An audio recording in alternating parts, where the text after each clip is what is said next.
Hi guys, this is Paul with Tweaktown. We're here at Flash Memory Summit 2013 and we're continuing our coverage. In our interviews, they kicked us out of the booth, guys. So we ended up here in a room with Intel, which is a great thing.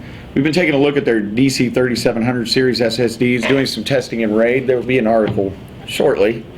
We kind of talk about the results of that. A lot of the great performance increases that I've seen with RAID when we're scaling is in the 4K write area and the random writes. And it's tended to scale a lot better than other SSDs when we put those in RAID, and not by a little bit. We're talking double in some instances. Those are very heavy write workloads. So your mileage may vary, but could you speak a little bit about the S3700 and that focus on write performance? Well, I could a little bit. Let me just introduce myself as well. Yes, I'm Alan Frost. I do marketing and communications for the SSD division, and I'm joined by James Myers. I do solutions and applications engineering for Intel's SSD products. the smartest guy in the SSD division. Yeah. So you're bringing up some really valid points about the S3700 and why we're excited about it, and brought it to market last November. It has our Intel controller inside of it. And we built that from the ground up, and so we got all the feedback from customers for years, and we built that with consistency in mind. And so we believe that product, along with the S3500, which we introduced last month, that consistently amazing, is what you're going to find, especially even in a RAID condition, where you'll see the 4K writes be even throughout time, versus other competitors they're going to wane and drop with IOPS over time, and ours will be consistent. Absolutely, and that consistency in RAID, that's what creates that great scaling, because you're only as fast as your slowest SSD, so if they're all very consistent, scaling is pretty pure. So, the S3500, the S3700 addresses kind of the higher end of the market, people looking for heavier write loads. The 3500 brings it down to a lower price point, but it still provides some of the great same consistency. A lot of people are saying it's almost like a mini-me of the S3700. Sure. That's why the name itself denotes that, just 200 whatever's off of the S3700. Absolutely, it's our mainstream data center drive.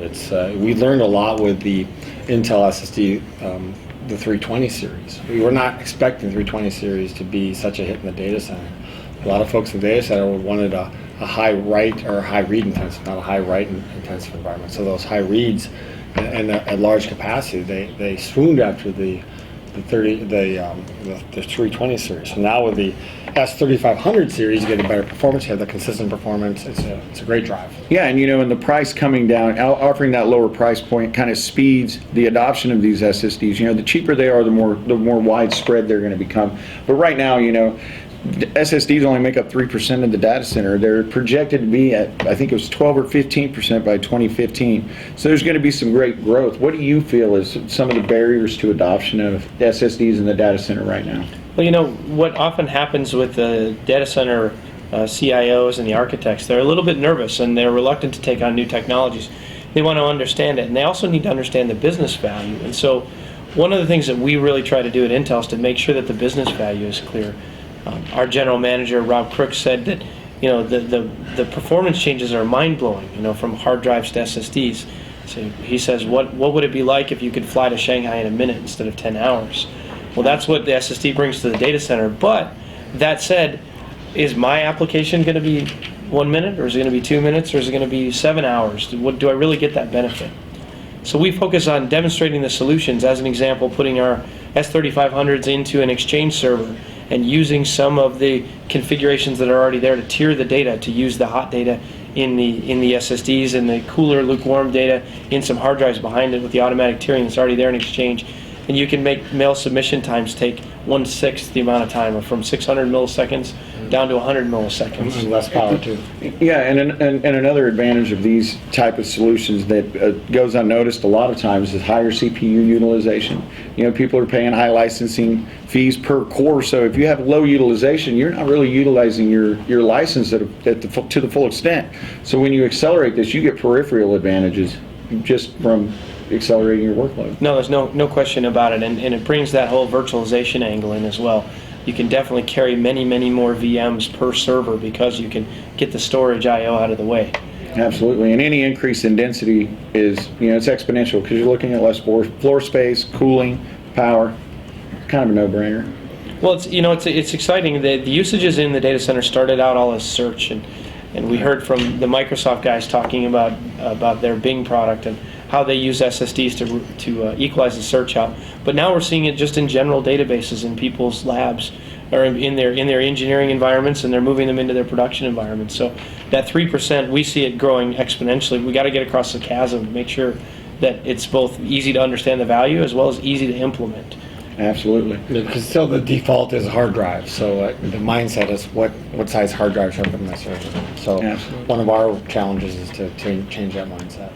Absolutely, and we have the current application stack and file systems and everything are kind of geared towards rotating media. Everybody thinks everything's rotating. I mean, even the file systems. So with new and upcoming specifications such as NVMe and M.2 looking to accelerate that type, do you guys see great penetration of that, and what can we expect from Intel in that space?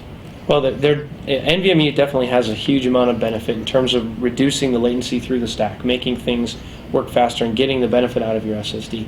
But if you look at it from a latency perspective, there's a latency that used to be associated with a hard drive. It was huge. And then we came down to NAND memory, and then there's some software stack. Well, NVMe shrinks the software stack, but there's still quite a bit of latency in the memory technology. Mm-hmm. So one could assume that all the vendors in the memory world are going for these lower latency, non-volatile memory technologies, and you're starting to see hints of that.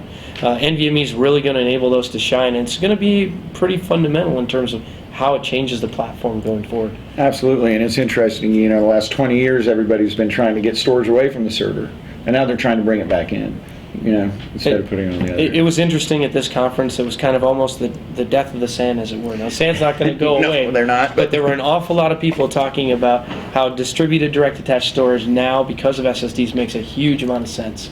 Absolutely, and these caching solutions tend to add value to customers with existing infrastructure. They can get more out of their SAN that they have. Yeah. We appreciate you guys stopping by, and we'll be sure to follow up. And you guys look for the rate articles that we have coming up with the Intel DC S3700. Thanks.